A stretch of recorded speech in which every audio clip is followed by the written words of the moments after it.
Welcome to the Informed Pregnancy and Parenting Podcast. I'm your host, Dr. Elliot Berlin. My guest today is a strategic consultant and entrepreneur. She, as Cody Horn, was an actress in projects like The Office and Magic Mike. Before that, she was a model for 10 years, working for companies and brands such as Ralph Lauren, Vogue, and Vanity Fair. A lifelong advocate for our great mother, she has a bachelor's in environmental ethics from NYU and grew up right here in Los Angeles. She very recently became a mom via the path less traveled. Cody Carolin, welcome to the podcast. Thank you so much, Dr. Berlin. It's so nice to be here. Oh, you're amazing for coming. Wait till you guys hear this story, and then for you to not just experience, but come share it with all of us. I'm very grateful. Okay, let's start at the very beginning. Just briefly, you're from LA, and then you went from acting and modeling to entrepreneuring and consulting. Yes, I hit that thing that happens at 27 where you kind of live or die. and I realized I was really not living and made some major changes in my life that led me away from things in front of the camera, which had just been sort of suggested to me in my life. I never really owned it. I never really claimed it. And I got really lucky and I worked really hard. I had a wonderful career, but it never was mine. And then in my late 20s, I had the opportunity to look inward and do some real personal work that led me to changing a lot of things, including my career. And now I'm lucky to work with a bunch of different friends and colleagues, and we have a few companies, or I work with a few companies across so many different aspects of life, and I'm living. You're enjoying it. I'm enjoying it. It's cool that at 27, you already had a career, and then you got to move on to another career. You know, a lot of my friends at 27 were still like, Jesus, I don't know. I think I like this beer. Yeah. I definitely didn't know which beer I liked, but I had already had 2 careers. Well, they had 19 beers and no career. So I didn't even know, in bachelor's in environmental ethics, what led you down that path?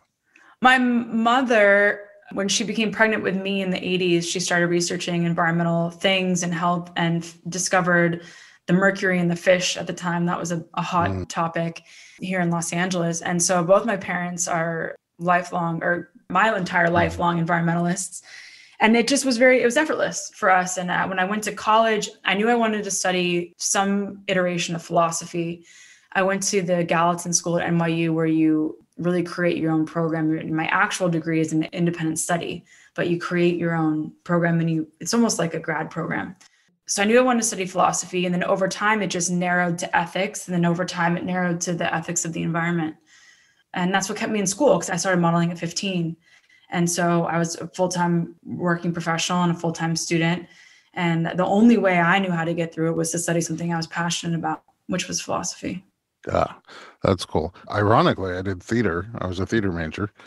Why is that ironic? Because you weren't. Right. I guess the full irony would have been that I had studied medicine and then became an actor, and you studied theater and became a doctor. Right. You could have played one on TV, I suppose. Never a doctor. Lots of cops. I played a lot of cops. I play one in my office. So here's the thing. Where'd you meet your husband? We actually met on set.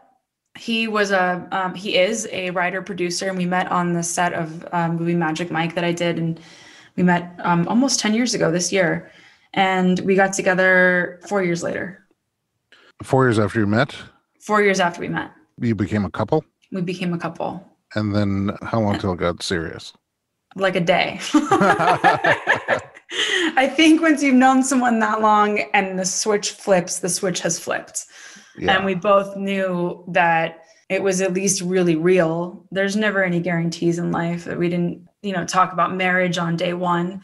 That wasn't the point. We knew this was really special, and we knew that we wanted to explore it. And so we did. And then marriage ultimately resonated with us. It doesn't resonate with everybody, but it did resonate with us. And so we got married 2 something years ago. And then we just had our daughter. It's moving right along. It is. We're checking the boxes. It's like the game of life. It is. And that's one of the things I knew that it was the real deal. We got together and we immediately started creating together, just creating all kinds of things. And now we've created a person. That's amazing. That's a cool thing to create. Did the talk of creating a person come early on or later? I think early on. I don't really remember, but I know that I know that I knew that he wanted kids and he knew that I wanted kids, but it wasn't immediate. I was 20, I think I was 27 when we got together. And as we mentioned in the intro here, I had a lot of work to do on myself. And so there was a lot of time where we were just building out ourselves as people and then building our relationship. But we both knew we wanted kids. There was no pressure early on to have them. Yeah. And so when you decided to go forward with it, did it come easy to you? It did. Yeah, we were really lucky. It did. We sort of opened the door and she came right in. She was amazing. Ready. Yeah. Yeah. All right. So then how was pregnancy for you? How was early pregnancy for you? Early pregnancy was tough. I got very nauseous all the time. I wasn't constantly in the bathroom, over the toilet throwing up, but I was very queasy, like on the verge of it. I felt 24 hours a day. And I had gotten very antiquated advice about having the, saltine before you get out of bed thing. And the carbohydrates have never done well with my body. Or I should say my body has never done well with carbohydrates. Carbohydrates thrive in my body, but they don't treat me very well. And finally, it was actually through a women's group. I met a midwife who said, by the way, up your protein. And I started just having protein shakes just that I could keep down. And within 3 or 4 days, I had balanced out my, protein intake levels and I was pretty much fine. But that was at week, I want to say 15. It lasted a long time. Wow. Yeah. Were there other things that helped you cope through that time before you got the protein secret? Well, to survive, I was eating literally plain pasta and vanilla bean ice cream, but that did not help me. I knew early on that sleep and food and love were going to be the key to my pregnancy. If I could rest, if I could eat right, and then if I could feel heard or express my emotions, whatever was coming up, let it out of my body and or share joyfully whatever I was dealing with. I knew if I had those 3 things, that I would be able to handle whatever was thrown at me. And if one of those things was missing, then life became overwhelming. Whatever was, whatever work situation was thrown at me, all of a sudden I was struggling to deal with it. So I had to keep those 3 things in balance and prioritize them. When you got past the 15 weeks and the nausea started to go away, did you get into the golden trimester that people talk about? More energy, kind of getting excited about the pregnancy? I did. And, there was also the shadow side of the wonderful career that I'm grateful to have had, was that there's a little bit of body dysmorphia going on there. So when in the early first trimester, when I was just feeling like that and little tiny bumps, little tiny things, I'm not really showing, I didn't feel great. And then once my belly popped, all of a sudden I felt pregnant. And of course, this is in a pandemic. So I wasn't walking around in restaurants and cafes or whatever, feeling someone holding the door open for me or, anything like that. It was really just at home in my body. But once she popped out, I really felt, here this is, and I can enjoy this. And I also, I don't know how many times I'm going to get to do this in my life. And I just wanted to enjoy it. So I did have energy and I did use it, but at that same time, work really took a crazy turn of really needing a lot of my attention. So I needed the energy. I was using a lot of it to work. And a lot of it to build a human. Yes. Mm-hmm. So I was just trying to eat right. And I started doing daily walks and that really felt amazing. Was that your main form of exercise?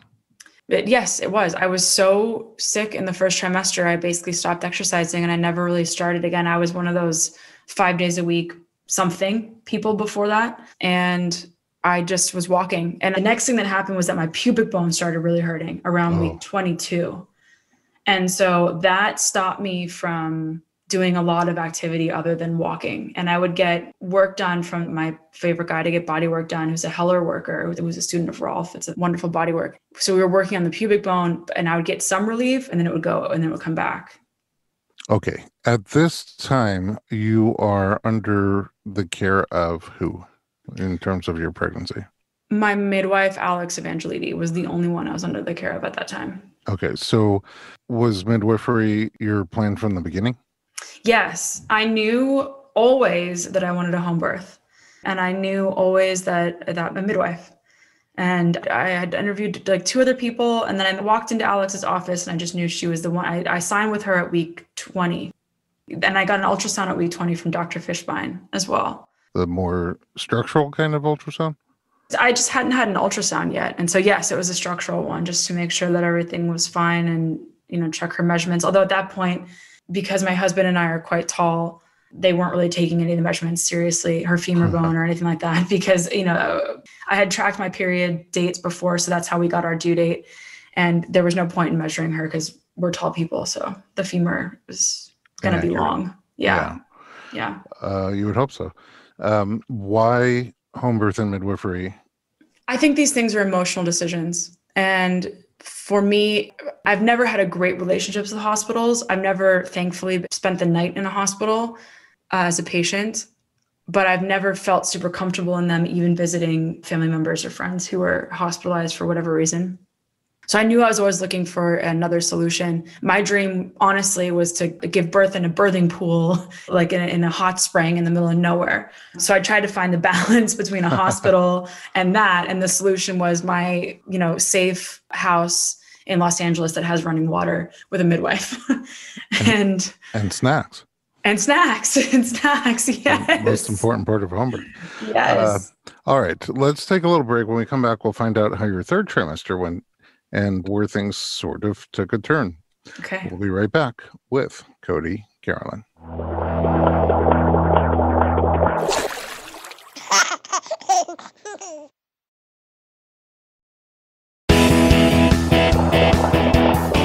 Welcome back to the Informed Pregnancy Podcast. We're talking to Cody. She is, in our story, in the middle of her pregnancy, feeling better, growing, enjoying the bump, and working hard. And she's under the care of a midwife, Alex Evangelidi. Okay, flash forward to the 3rd trimester. Now you're really starting to pop. And I know you said that, given your modeling past, you're a little more conscious of your body.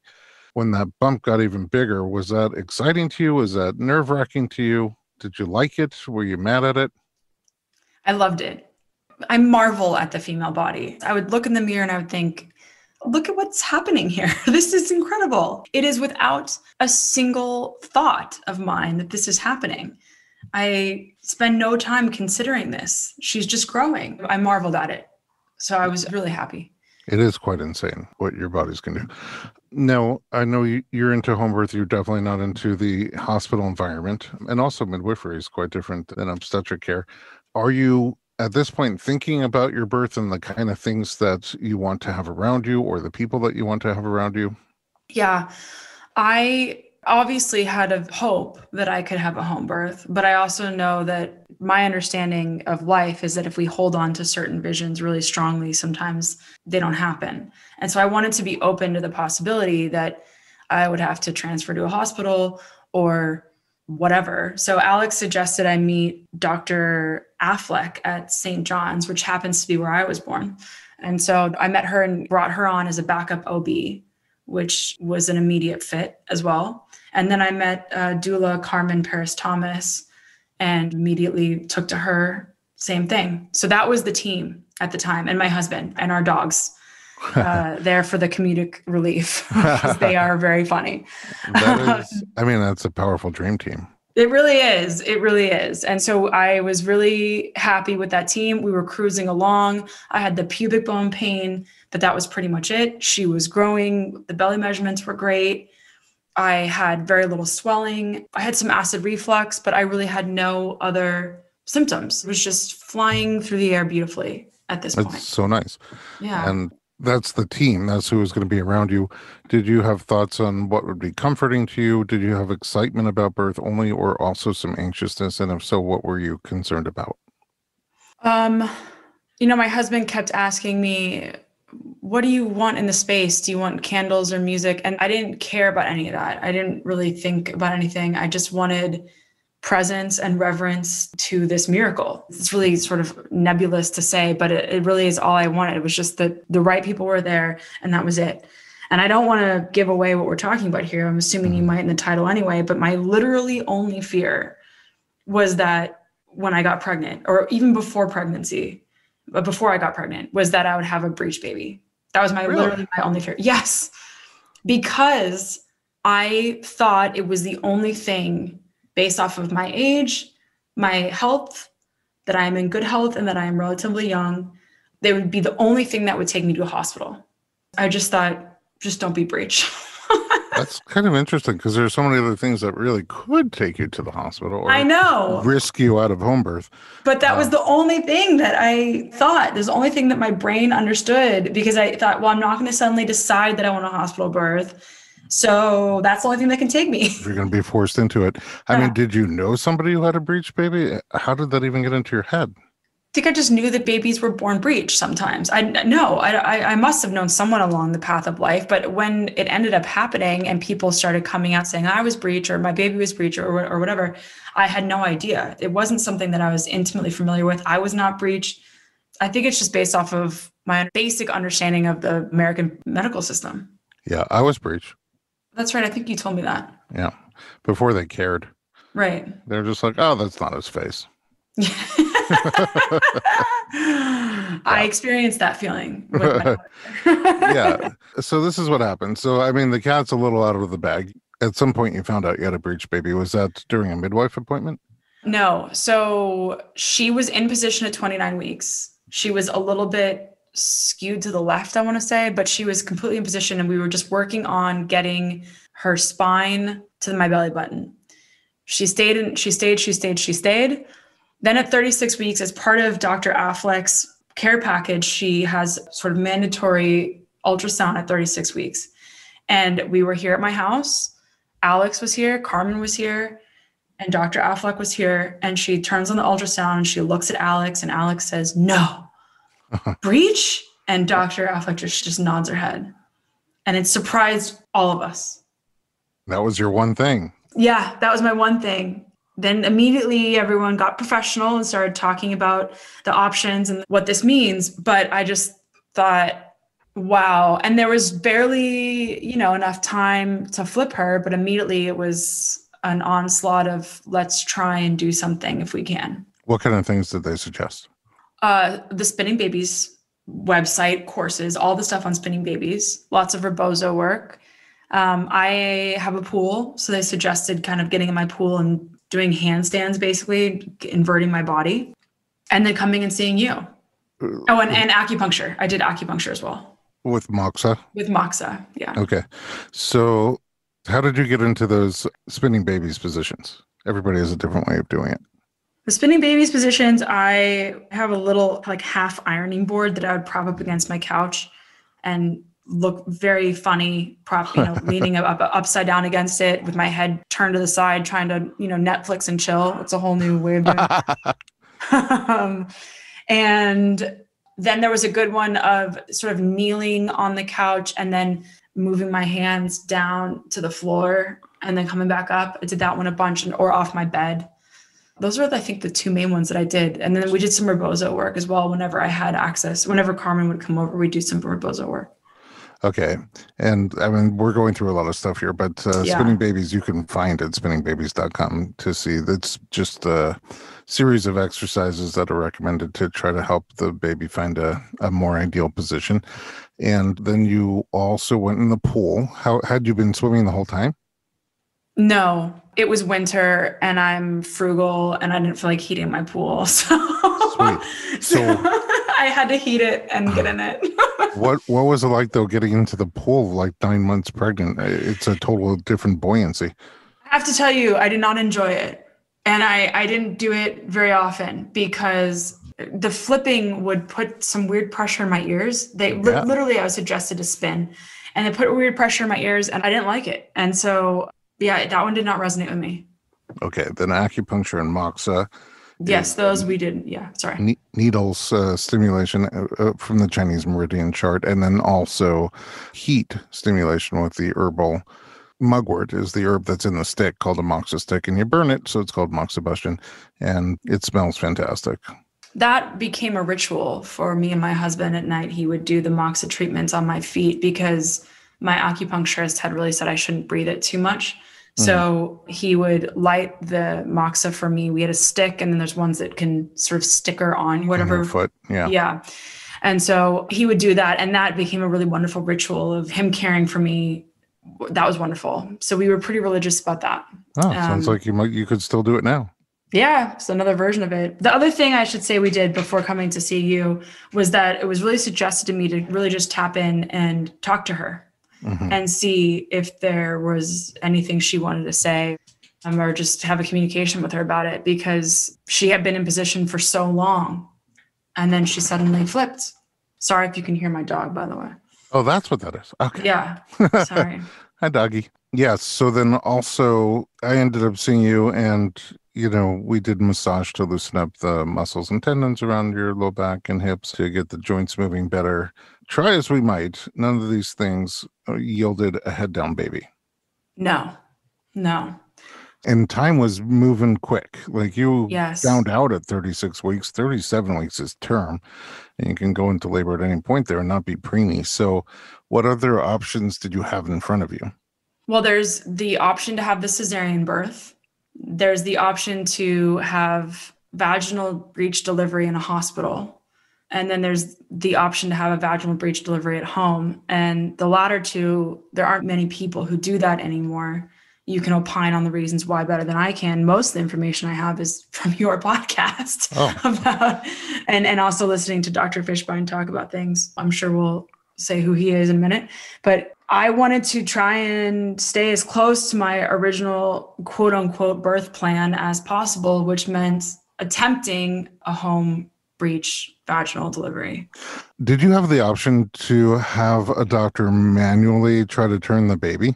Yes, there is the option to do a manual version, and I consulted with two doctors. I consulted with a doctor at a hospital for a hospital version, and then I consulted with Dr. Fishbein for one in his office. And the timing just sort of worked out because, as you said, I was already 37 and whatever weeks along. I was able to get in to see Dr. Fishbein really quickly and attempt a version in his office, as opposed to the hospital would have taken a little bit longer. And we just tried it. And it was really interesting because we're in his office. Alex is there. My husband's there. Dr. Stu has, I think, two midwives that work with him. They were there. And he tried it. And we all thought it had worked. I don't know what was in the air that all of us thought that she had turned. And then, of course, he, looks at the ultrasound, and she indeed has not turned. She's not moved. And by the way, her heart rate did not change at all. She's asleep for the entire thing. What did it feel like to you when he was trying to move her? It's deep and intense, and I really wanted it to work. So I was just trying to relax, because my understanding is at the hospital, they give you some drugs to relax your muscles, your uterus and maybe your abdominal muscles. And without those drugs, I was just trying to relax as much as I can. I know that at that level, a lot of the muscle movements are involuntary, so there wasn't as much that I could control. So I just tried to relax, and it was painful and it was intense. And he tried it, and then he was going to try it again, and I couldn't take it. I said, okay, I can't. With the options left then, with that version not working, you had either the hospital breech birth option, which is a very rare option, and you had the home breech birth option, which is also a very rare option. I know you ultimately chose to go as close to your birth plan as possible. So since you had the option to deliver your baby at home breech, that's what you chose. But in your mind, was there a question? Were there pros and cons to each option for you? Yeah, so definitely pros and cons, and the cons are mostly fears. The general fears that came up at this time that influenced that decision were, okay, this is my only fear that I've had about pregnancy this entire time. That's interesting. So I have to face this. My husband became a little bit more afraid because it was a new thing that we didn't understand. And then there's also just the societal fears where everyone says, this is now very dangerous. And so in a hospital setting, I knew that I was going to try and avoid a C-section, at least initially. And so in terms of trying it at home or in a hospital setting, there are all these emergency measures that can be implemented instantaneously if something goes sideways. So that's a major pro. And there are more doctors that will do it in a hospital than at home. Another pro, I had more options. And there's, of course, the options to have drugs, epidurals and things like that. And also, my understanding is that one of the concerns about a breech birth, especially for a first-time mother like me, is that the cervix won't dilate because there isn't the head putting the pressure on the cervix. It's a smaller thing. It's the squishy butt, or it's a foot, or it's whatever it is. And so they can give you things like Pitocin or whatever to speed up labor that will give a person maybe more of an opportunity to actually successfully deliver vaginally. So there are major pros in a hospital. Pro for being at home. It's what I had originally wanted. It's the bacteria around me that I wanted. I don't have to be in a hospital.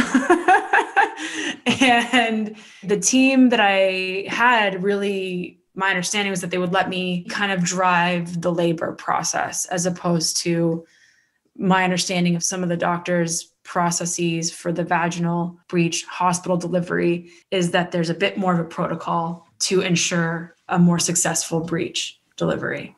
I don't know how much this weighed into your decision or not, but once again, there's the snacks. Yeah, once again, there's the snacks. Yes, it's true. It's true. I have macadamia nuts here. I don't know if they have those at the hospital. Generally, they don't want you to eat anything, even if you're doing a head down vaginal birth. So, right. Yeah. No macadamias for you. Okay. Curious how this whole thing went down. We're going to take a break and come back and find out how your birth went.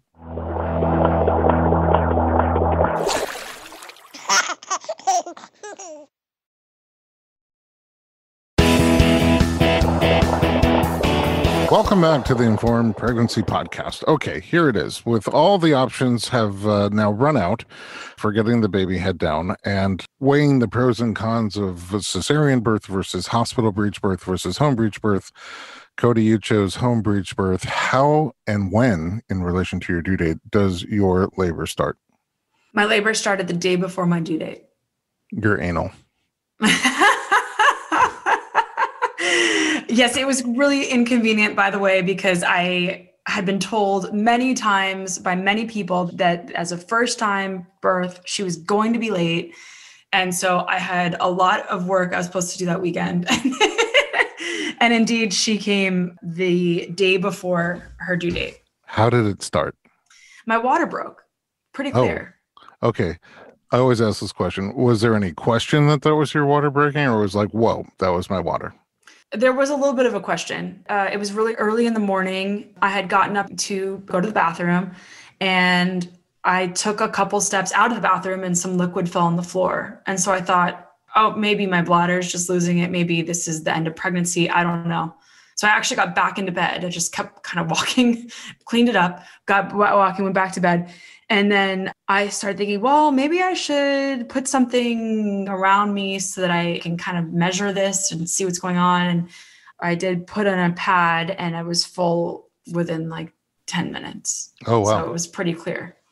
Okay. But no contractions or surges or anything like that? No contractions, surges. I didn't feel anything for about an hour and a half. I had some light cramping. I guess that is a contraction, maybe. Mm-hmm. But to me, it felt not even like a period cramp, just nothing. Okay. What time did the original water breaking happen? 7 a.m. Oh, 7 a.m. Okay, so at 8:30. Mm-hmm. Contractions start. Mild? Mild. Having breakfast with my husband, talking, chatting. Can't believe this is happening, but it's almost as if it were any other day, other than he and I were both sending messages, canceling everything that we're supposed to be doing that day. Okay, when your water breaks and you start having contractions, are you excited? Are you, again, anxious? A combination of both? This is it. I thought this is it. Here we are. I think that's something that's really nice about your water breaking, is that it's not ambiguous. Labor has begun. And I was really grateful. It happened on a Wednesday morning, which happens to, for some reason, be a very peaceful day generally in my neighborhood. There aren't that many leaf blowers going on. It just, for some reason, Wednesdays in my neighborhood are very tranquilo. They're very relaxed. And so I was just really happy it was a Wednesday. That was my thought. I just love that when your neighborhood is not peaceful, it's a leaf blower. It's a leaf construction. I just remember thinking, this is nice. And we had all the doors open. It was a beautiful spring day. And I just thought, this is just so nice. And I don't know what's going to happen, but I'm just really grateful that this is how I'm doing it. I'm grateful that I'm with this person at this moment in my life with this beautiful day in the city of Los Angeles, spring day. I just thought this is a really beautiful day to do this. Sounds dreamy. It was, honestly. I must have been high on oxytocin without even really, just beyond high on oxytocin. How did things progress for you? Well, for some reason, decided I needed to be in my pool. And the contractions by about 10:30, so 3.5 hours after my water broke, 2 hours after contractions started, by about 10:30, they were already 5 minutes apart very consistently, 3 or 5 minutes apart. So it came really fast and they were intense. At least the way I perceived them was that they were intense. And for some reason, I wanted to get in my pool. And by the time my doula came around 10:45, 11, I was in the pool. The birth team, Dr. Fishbein and Alex, came around noon. I was still in the pool. And later they kind of said, what is she doing in the pool? Because for people who don't know about this, the water kind of counteracts gravity. And so especially for a breech delivery where you really want the pressure on the cervix to dilate, being in water so early can slow down labor. But I was just in the pool. I don't know why. And I mean, if they were here, they would agree with me. It really was this insane oxytocin, beautiful beginning of the birth. For the first few hours, we were outside. The birds were chirping. It was a gorgeous day. I had like a baseball hat on and nothing else, floating in my pool, giving birth. This is amazing. And it really was dreamy. It was just dreamy. And that lasted for quite a few hours. Meanwhile, in the background, they're saying, I'm sure this isn't going to progress very fast because what is she doing in the pool? All I'm thinking is, wow, this girl really trusts her filter. I know, especially for having my water broken and for a breech birth. They were concerned. Yeah, and in terms of you, but also then in terms of your pool. It's, yeah, right. Right. But mostly you and your baby. Yeah, mostly me. Yeah. We have a saltwater pool. I don't think I would have been in if it were chlorine. So we do have a saltwater pool. But yes, it was a concern. And at some point, by the way, about 1:00, they asked me to get out of the pool. They said, listen, you really need to go. And I got out of the pool. And my living room is the first room when you walk inside. And we were on the ball. What do you call that? Like big yoga ball. The birth ball. The big ball. Exercise ball. The exercise ball. Basu ball, whatever it's called. I was on that and I was angry. And they would say things like, we need to, try a contraction on here. And I remember just thinking, I am furious. And I think I had to say it. I said it. I am furious that I'm here right now and not in the pool. Oh. I'm furious. And so I did maybe, I don't know how many, not very many contractions. And then they said, it was just not working. I was angry. It was just not working. They said, let's try going upstairs and getting in bed and see if you can rest for a little while. And so we made a transition. And at that point, Dr. Fishbein had left because he, with his wisdom, knew that things were moving pretty slowly, although I thought things were moving very quickly. So you have Dr. Fishbein, you also have a midwife, you also have your doula and your partner and your funny dogs. But and the dogs. Nobody has checked your cervix at this point. Nobody has checked my cervix. And you know what you're talking about here, because here's what happened. They said, you can get in the shower. You just can't be in the pool or the tub. So I got in the shower. I could not stand being out of water. I got in the shower. Reed got in with me and we sat on the shower floor and had the huge rush of oxytocin, an incredible bonding moment. It was amazing. And I thought, this is it. We are really in the flow here. And I got out and they checked me. This was at this point now about 5 p.m. So we've been in labor for the entire day. What is that, 9 hours? 10 hours. And they checked me. And I remember Alex looked up at me and she said, I just want you to know, some version of, I just want you to know this is not the only way that we measure labor. And I thought, or measure your progression. I thought, oh man, I must be less than like 4 centimeters or something, because otherwise she would say it. She would say, you're only at 5 centimeters. We've a way to go. It turns out I was at 1. Oh, wow. Yeah. And I had already been saying things like, I understand why women just want the babies cut out of them. Just cut it out. Oh, wow. Give me the drugs. I understand why the drugs are easier. Is this even working? Am I even doing this right? I remember saying all these different things. And so they didn't tell me that I was 1 centimeter, but they went to my husband and they said, listen, she's only 1 centimeter. We kind of know how this is going to go. we're going to let her labor until about 11 or 12 at night. We'll check her then, but we are going to have to transfer to the hospital. So I just need you to prepare for that. We're not going to tell Cody, but I need you to prepare for that because that's probably where this is going. Wow. I mean, did he talk to you at all? No. Kept it to himself? Yeah. That must have been hard for him. It must have been really hard for him. Because it sounded like you guys were so bonded, so like one. Yeah, and I think that he knew that it probably meant there was one doctor who I hadn't done a consultation with, who had a relationship with my doula, and she was seeing if he might accept me to maybe let me continue to try and labor with maybe some Pitocin or something to speed up the labor in the hospital. But generally, if you're transferring from a home breech, it's a C-section. Because of the breech. I mean, because of the breech. Normally you have the option to transfer from home birth to a hospital and just continue to labor. But with breech, since there's so few providers, it's the end of your vaginal birth typically.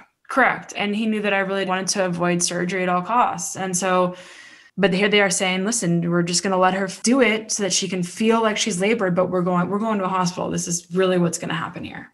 Yeah. So that's, but they were still going to give you a few hours. So what happened over that time? They let me get back in the pool. Oh, nice. Because they said, what difference does it make? We're going to the hospital anyway. So they didn't tell me that again, but they just said, you want to get in water? Get in water. Do whatever you want. And so I got in the pool for a little while longer. And I said that, because of course I have no idea. And so I don't really know how birth works. And so I thought she could just pop out. And I said to my doula, can Dr. Fishbein come back? Because if she comes out, because she's breech, if she comes out and he's not here, she could die. And Carmen said, okay. And so they called Stu, even though, again, they're thinking, what's Stu going to do? We're going to a hospital for a C-section. He's not doing anything here.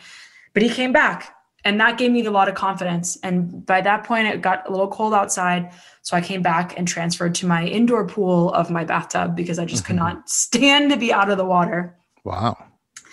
Yeah. And by the way, I should say I'm not a giant water person generally in life. This is completely about this birth. So he came back and I was laboring in the tub and Alex came up and checked me. And this was around 10 p.m. and I was 7 centimeters dilated. Whoa. And she was expecting like 2. She was expecting, 2, and we're going in an hour, even an hour to pack a bag and we're out of here. Yeah. Wow. I was 7. And that's with all the water stuff that you weren't supposed to be doing. It was. And I can't explain it other than I am really grateful that my birth team allowed me to find my labor. You know what? This is really bringing a vivid memory for me of a time when I was a doula and my client was also a doula. And she was giving birth at home and she was maybe 2 centimeters. Granted, it was her second baby, but she just had this incredible urge to get into water. And the midwife was like, this is not a great time to get into water because, it'll slow things down or this and that. And then she said again, I just want to get in there. And so she's like, look, it's your birth. Of course, follow your instincts. Do whatever you want to. She was in water for maybe 20 minutes and went from 2 to 10 and she was ready to push. Yeah. And I got to get her on here to tell her story also. But you don't know. I mean, your instincts, you have so many sensors, millions of sensors that we don't have. It's like your instincts are sort of much more knowledgeable than all of our educated intelligence put together. So that's really cool. So 7. 7. Yeah. But you're right, by the way, you're right. And it really is divinely orchestrated. The body just knows. Alex asked me at one point, she said, can you tap in and see if there's any intuitions that come up about what's holding her back or what's holding you from dilating? And what came up for me was that her foot was stuck on something. Couldn't explain why. She ended up being a footling breech. No way. Yeah. Wow. She ended up being born foot first. Wow. And so the body just knows. But we're jumping ahead. So we're in the bathtub. All of a sudden, I'm 7 centimeters. They call in Dr. Fishbein, who has since arrived. He checks me as well to confirm. He also says 7, 7.5. And all of a sudden, it's a different ballgame. Now we are preparing for this to happen at home. So I stayed in there for a little while longer. And then about an hour and a half later, still in the tub, my body is involuntarily bearing down.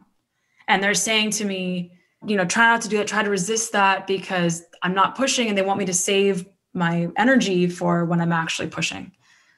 And after a while, I just couldn't stop it anymore. And I did a self-check, and this is one of the craziest moments I've experienced in my life, where I did a self-check and I felt her squishy little butt, and it was very squishy. And then I felt what I was sure was the umbilical cord. And then I thought, oh no, because a prolapsed cord means this is an emergency, because as the baby's coming through the birth canal, they squish the cord, they cut off their oxygen supply. This is really serious. And my eyes got really wide, and then the cord wrapped itself around my finger, and it was her toes. It was her toes. Oh my goodness. Okay. And then all of a sudden, in the birth canal are toes and some portion of a butt cheek. And we don't know what's going on. And so that was my first interaction with my daughter, by the way, my first real interaction of touching her with my hands. And then we get out of the tub. I'm involuntarily bearing down too much. It's time to push. And I try on the bed on sort of all fours, and it's just not working. And so they give me a birthing stool. And that is where I ended up delivering, because I was able to pull up on the stool as I was pushing down. Yeah. And that really worked for me. And she was born foot first. She had one foot that came first. Was it like an incomplete breech where the butt is down and a foot is down at the same time? Yeah. Yes. Wow. How long did you push for? About an hour and 20 minutes. What was pushing like for you? I'm just really grateful that there were women there who had been through it, meaning the midwives and doula, because they said things that were practical. The burning sensation of when you feel like you're just about to tear into a million pieces, they would say, push through that, push into that, and push through that. And of course, my mind says, walk away from that. Yeah. And so I didn't know to push harder through that. And I had to push. They told me later, I knew I was pushing very hard, but they told me that comparatively for the births that they've been at, I had to push really, really hard compared to some of the other women, because it's just a little foot coming through and not an entire head helping me. And so I had to push quite hard, and their knowledge was really helpful. That was my takeaway from the pushing was I'm really glad. It was really the only time they gave me any instruction. And I'm really glad they did, because I certainly did not intuit to push so hard. I mean, the moment the baby came through you. So I was at the foot of my bed, and I have a door that leads outside in front of it. And it's the middle of the night now. We're around 4 a.m. And they're shining flashlights, because our lights are not very bright in our room. So they're shining their phones around to kind of see. And so I can see in the door a loose reflection of myself, and then all of a sudden her. And I remember thinking, I have to do this. I have to push her out, because what is the other option? She stays inside and she dies. I mean, what is the option? It was so hard. That's kind of the miracle about it as well, is that there is really no other option. You have to move forward. And so when I started to see, they started showing me her in the reflection. And then also they got a little mirror and showed her to me to show me what was happening. And that brought it more clearly into focus. And then she was out. And the thing about breech babies is that they can be a bit loopier than head down babies. And she was indeed a little bit loopy. It took her a couple minutes to breathe, and she had a lot of fluid in her lungs, because I guess it's not pushed out in the same way as a head down baby. So they had the suction and everything kind of ready to go. We didn't end up using it, but it took her whatever the max, if it's 3-4 minutes that they want before they're scared about the breathing not happening. She took all that time to herself before letting us know that she was okay. So I just want to know she was okay. And then she was. Yeah. And then after that, was there this sort of moment, because you'd been through so much already by that point, was there a moment where just pure relief filled your mind?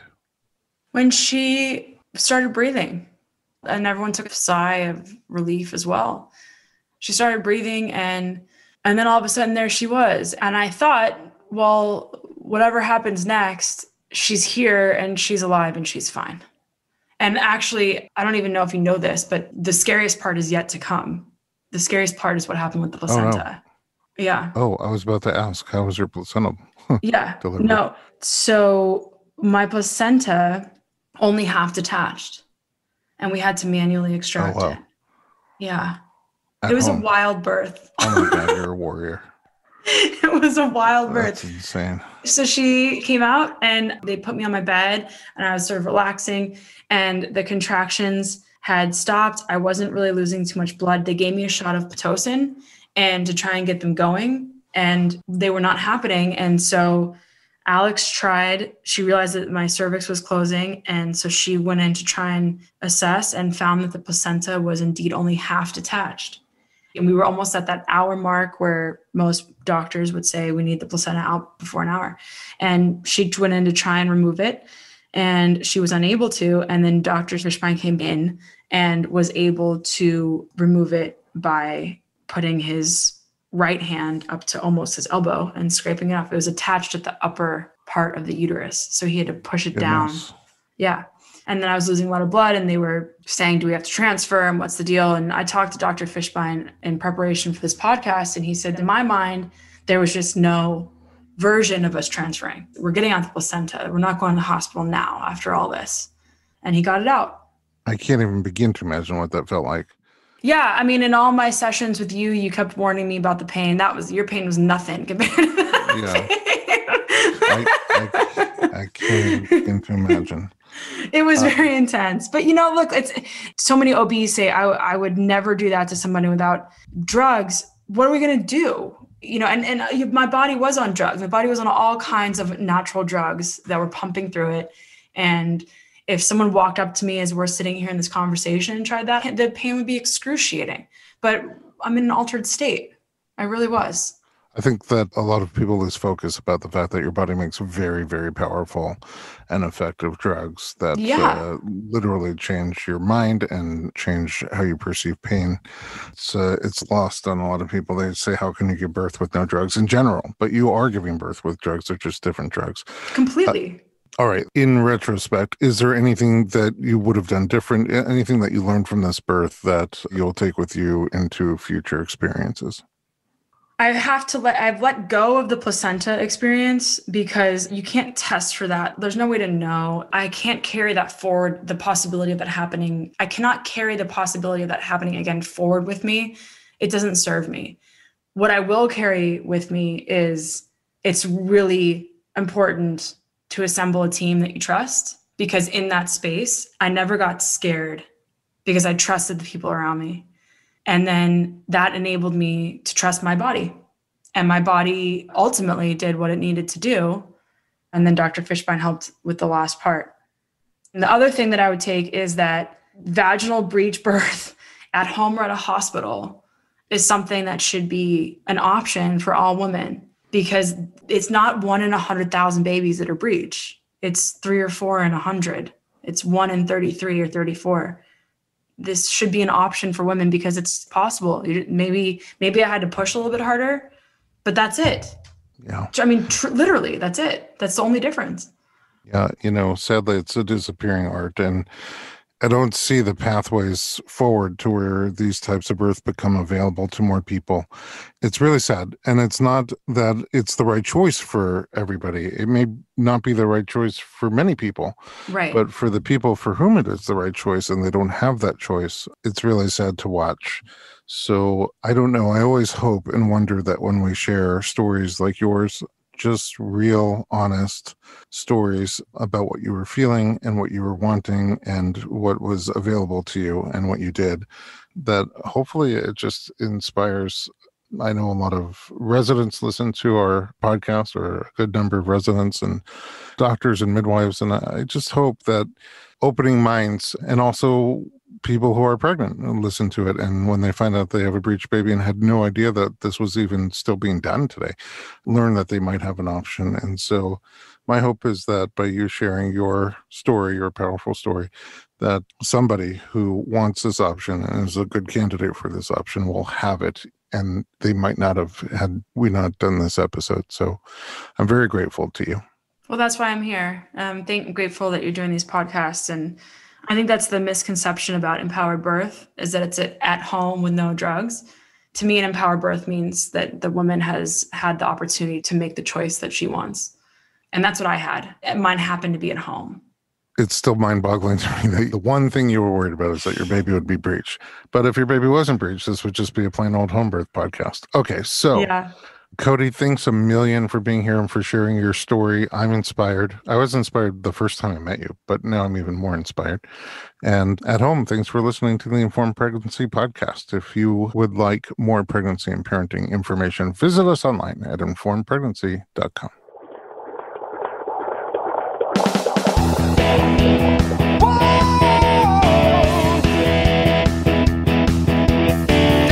Doctor, give me the news. I got a whole lot of questions for you. This kid's gonna test my will. I got a lot to learn, and my baby's due.